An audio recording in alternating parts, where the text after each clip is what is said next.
और पुलिस को ये अहकामात किए कि आप एक मुजरिम को, एक मुल्जिम को,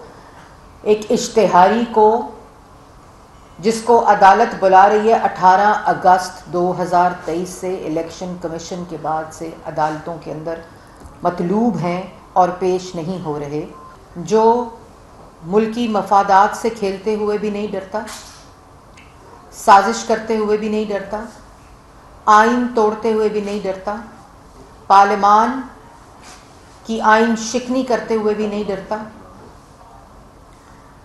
जो वोट ऑफ नो कॉन्फिडेंस कामयाब होने के डर में नेशनल असेंबली तोड़ देता है, एक चोर, एक करप्ट, एक झूठा दहशतगर्द खुले आम फिर रहा है। और जो 4 दिन से ये आज जो केस जिस पे इमरान खान साहब अदालत में जा रहे हैं, जहाँ उन पे फर्द जुर्म आयदूनी है, वो केस तोशा खाना का केस है। और 18 अगस्त 2022 से इलेक्शन कमीशन ऑफ पाकिस्तान में समाअत के बाद से इमरान खान साहब पेश नहीं हुए।